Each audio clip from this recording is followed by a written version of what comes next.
talk about inspection fundamentals. But before we get into details of inspections, let's first talk about your mechanic certificate. And interestingly enough, the FAA wants you to know what part of the Federal Aviation Regulations applies to the issuance of mechanic certificates and the general rules that you'll operate under when you hold a mechanic certificate and ratings. They want you to know that as a mechanic, you're going to be certificated and operate under Part 65.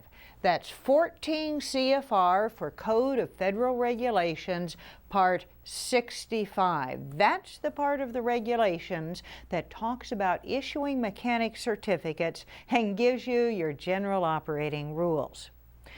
You know that you've worked and studied very hard to get your mechanic certificate and ratings. Now, what do you think would happen if someone tried to take the easy way and got caught cheating while taking an FAA mechanic test?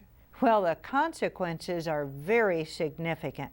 The maximum penalty for cheating or other unauthorized conduct while taking an FAA mechanic test is ineligibility to receive any certificate or rating for 1 year and suspension or revocation of any certificate held.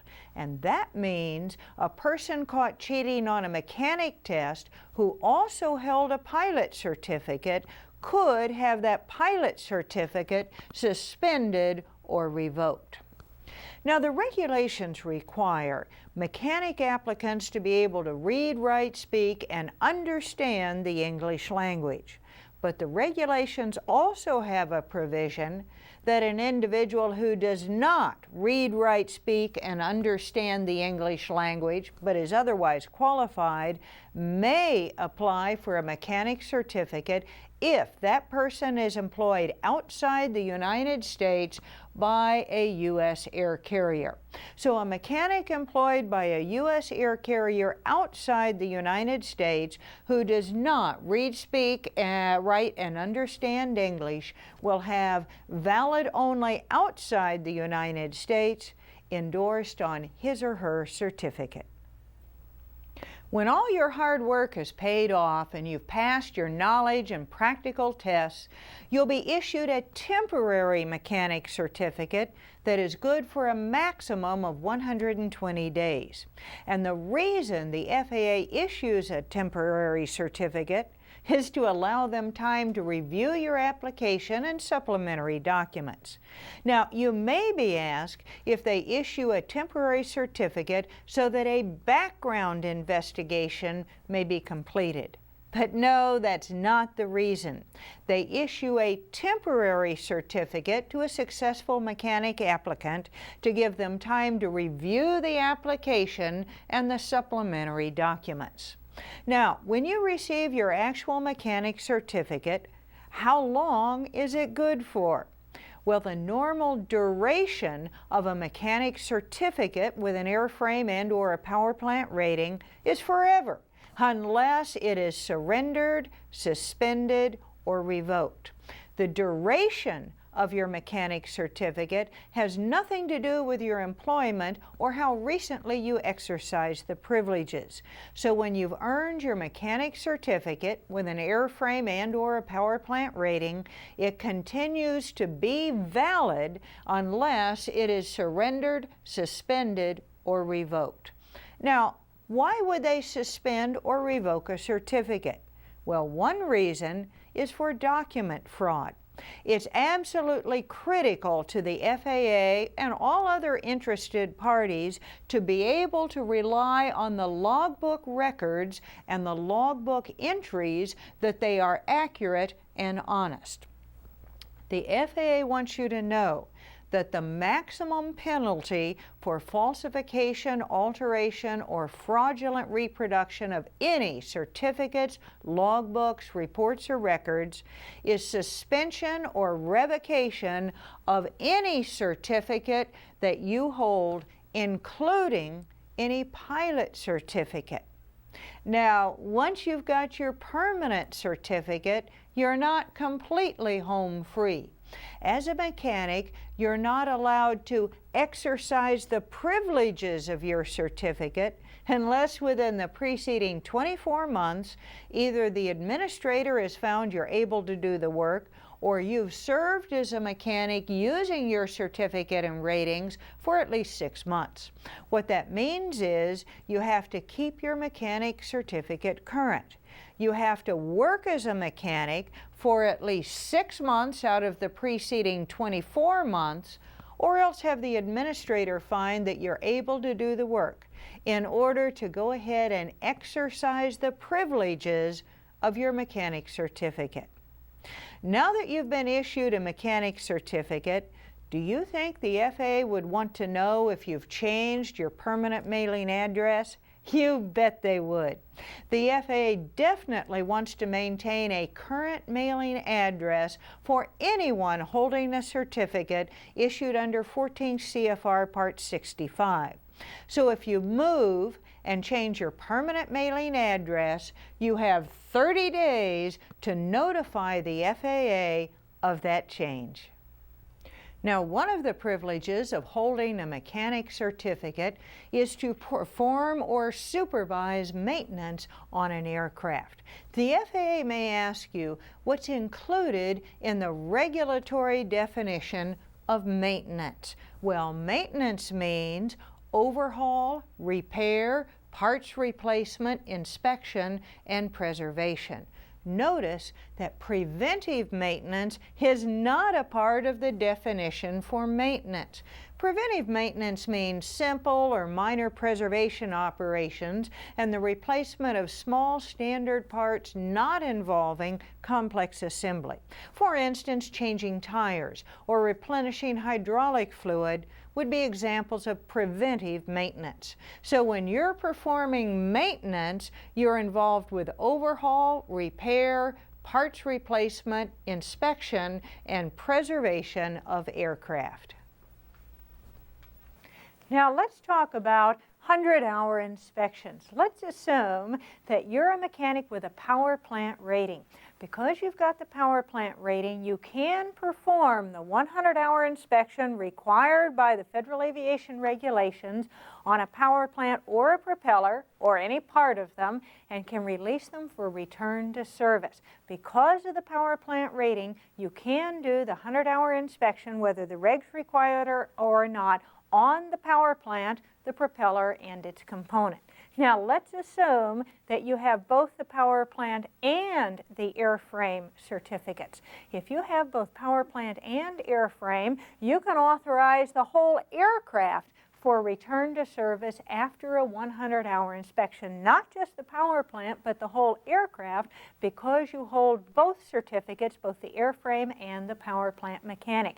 Now, this does not apply to returning an aircraft to service after major repairs or major alterations, because after major repairs or major alterations, you need an IA's approval, someone with an inspection authorization, and we'll talk more about that a little bit later on.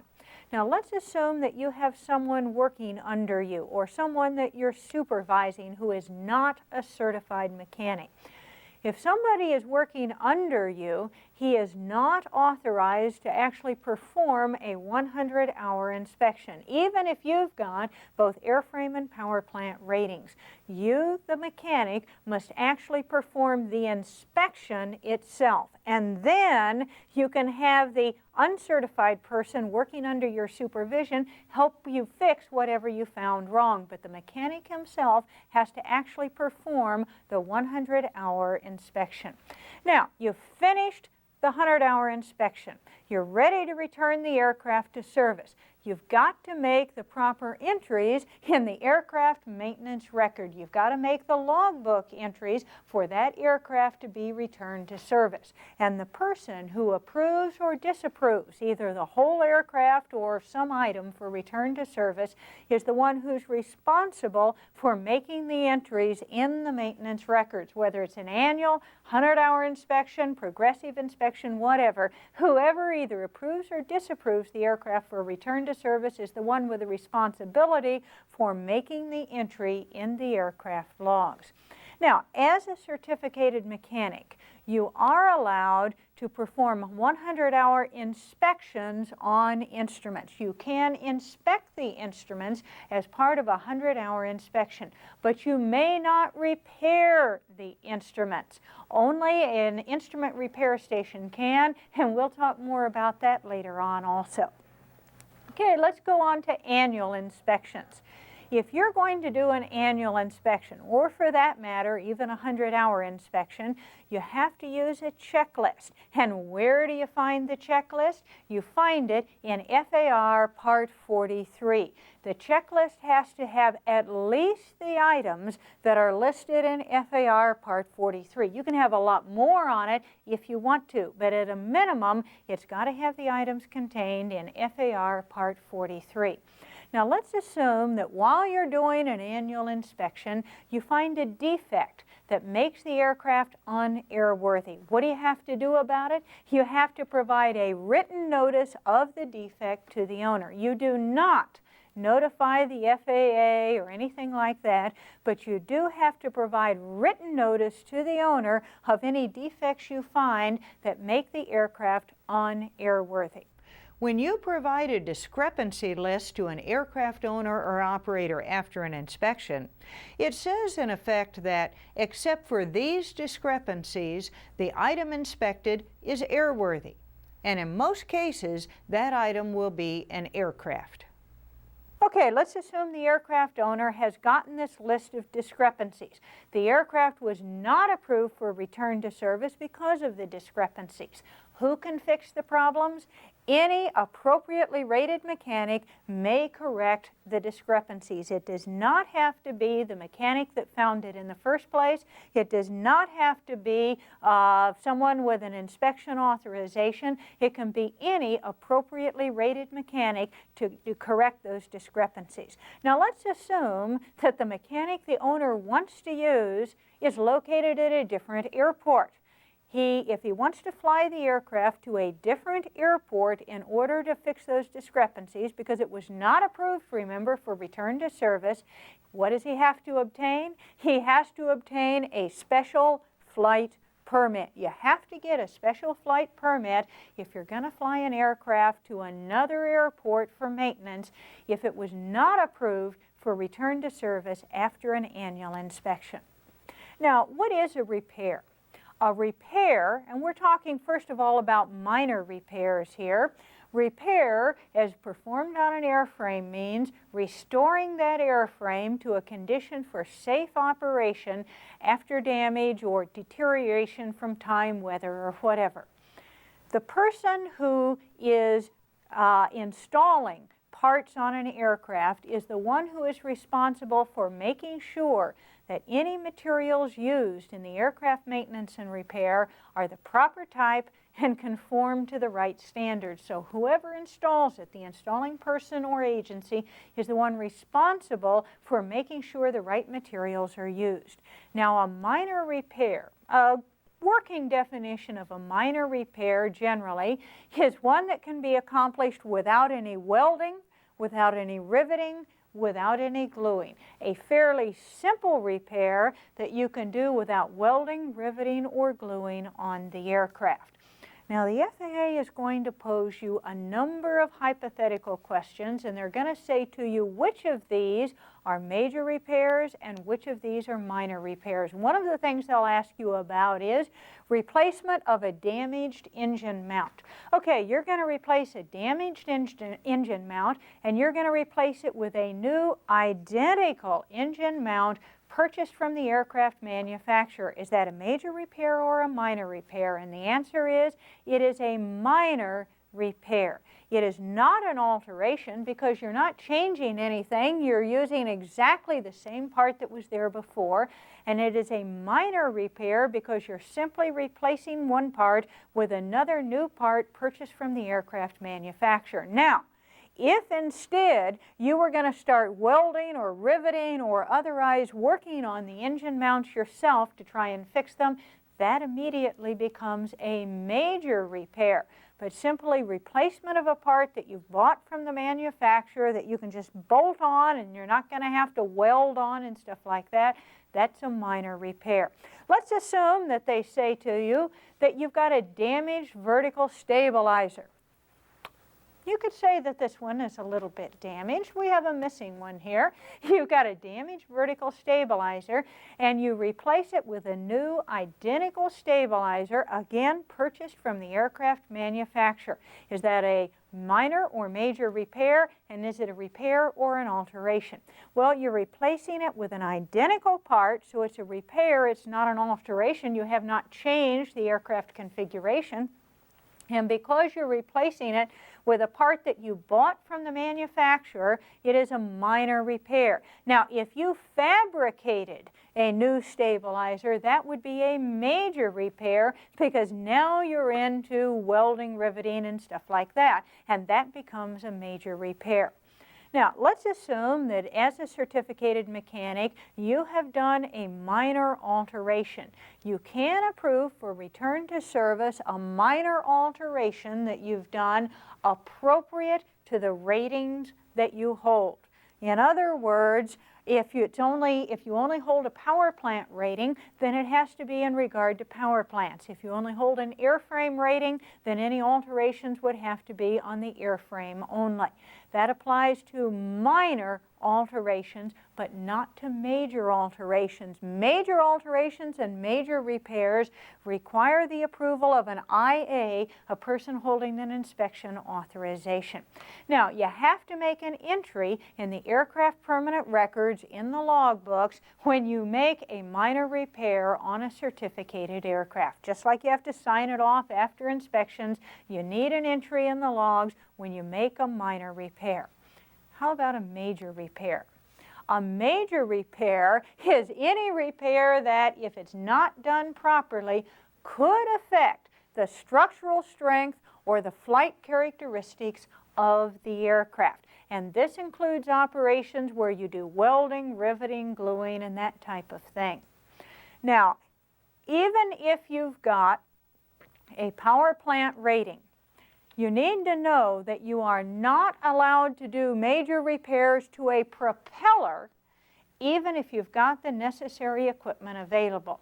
As a power plant mechanic, you can do minor repairs on a propeller, but you cannot do major repairs on a propeller. For major repairs on a propeller, the propeller has to go to a propeller shop. So even though you've got the power plant rating, that doesn't cover everything as far as propellers are concerned. Now, what constitutes major repairs? Well, how about fabric on fabric-covered parts? This fabric definitely needs some attention paid to it.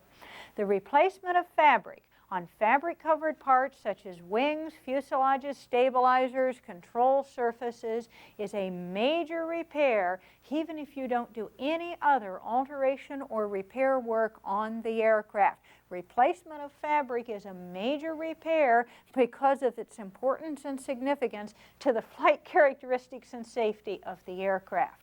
Now, let's assume that you are repairing skin sheets on the aircraft, and you're going to repair portions of skin sheets by making additional seams. That would be classified as a major repair. As soon as you're putting additional seams in the skin sheets, that's classified as a major repair. Let's assume that you're overhauling a hydraulic pressure pump. The overhaul of a hydraulic pressure pump, by definition in the regulations, is a major repair, and it's considered an appliance major repair because the hydraulic pressure pump is an appliance. It's not the airframe, it's not the power plant, but it is an appliance that goes along with the aircraft, and by regulatory definition, it is a major repair.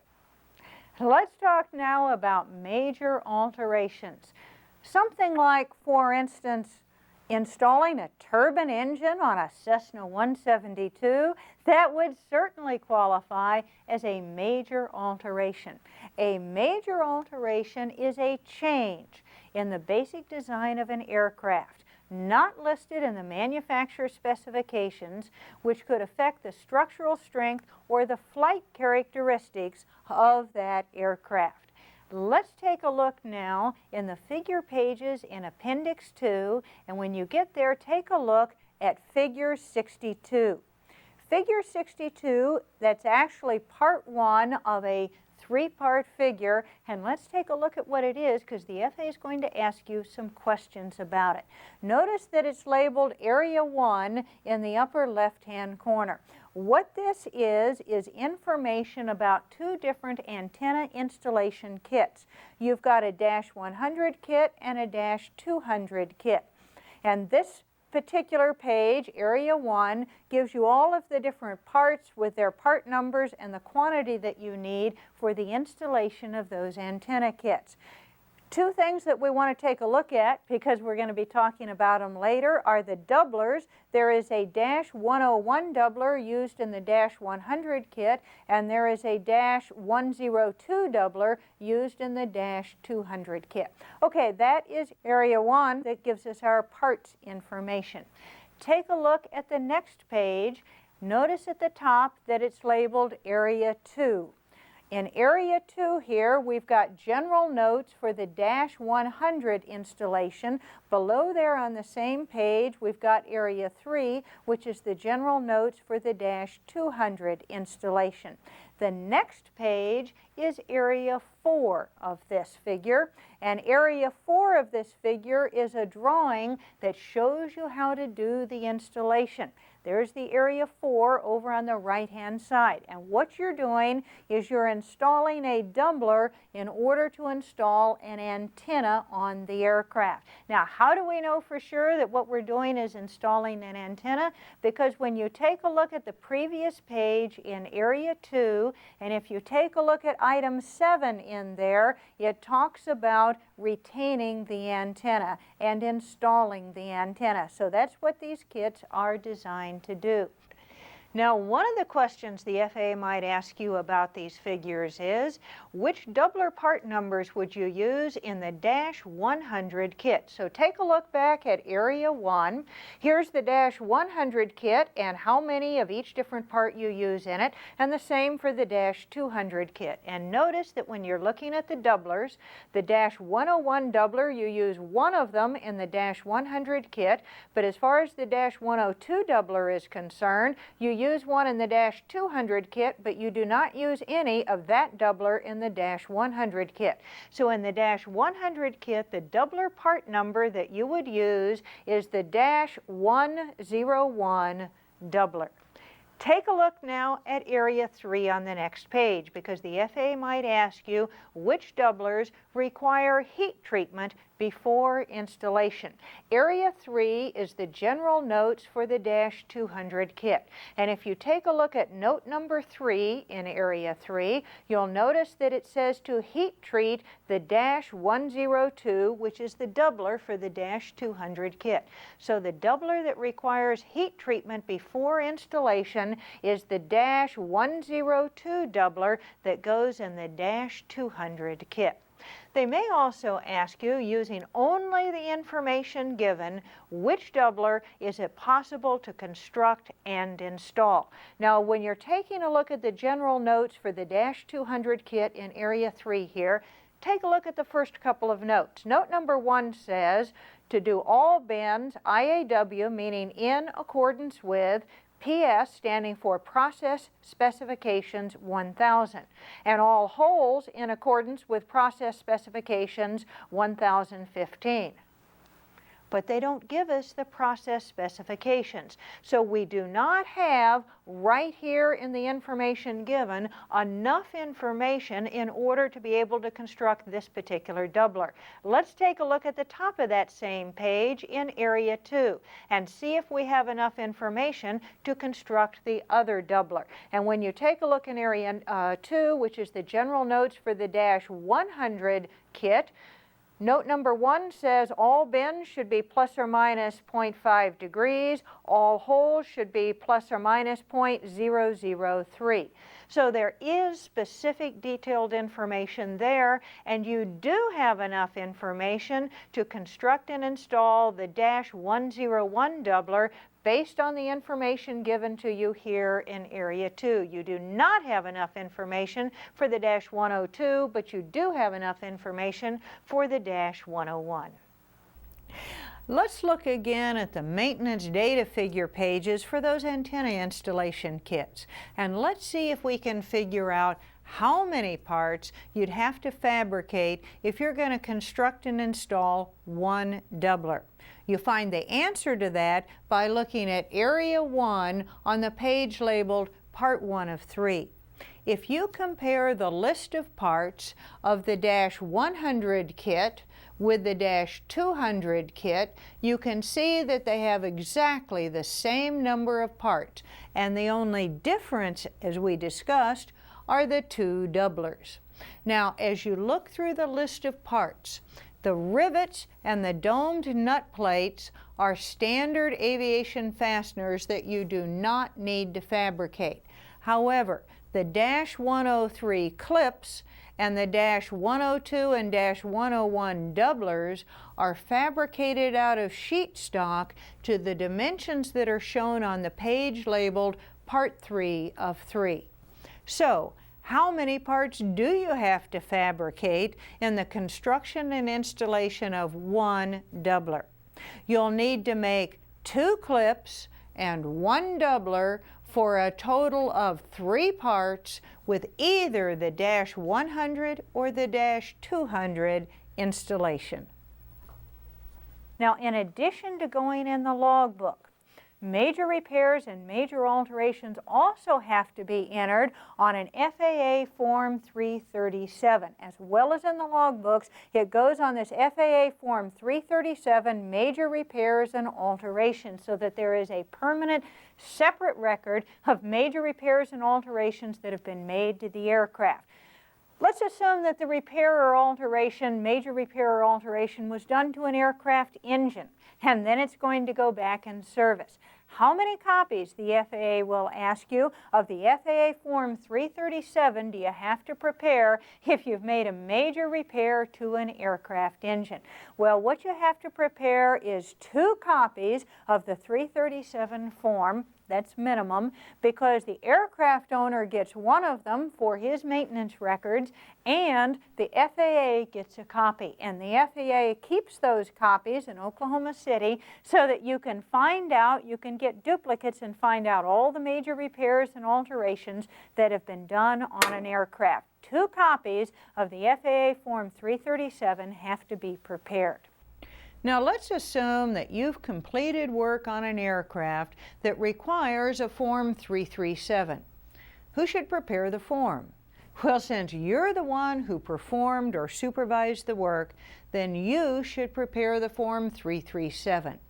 The mechanic with the inspection authorization rating who approves the aircraft for return to service does not prepare the Form 337 because he or she did not perform or supervise the work. And the owner or operator of the aircraft does not prepare it either. By regulation, the person who performed or supervised the work is the one who prepares the Form 337. And as a certificated mechanic without an inspection authorization rating, what does it mean when you sign in the appropriate block on that Form 337? By signing the form, you are certifying that the work was done in accordance with the requirements of 14 CFR Part 43 of the regulations, the part that covers maintenance, preventive maintenance, rebuilding, and alteration. You are not approving the work for return to service, since that's the IA's job. And you are not just certifying that the maintenance information used was FAA approved data. You are certifying that the work was done in accordance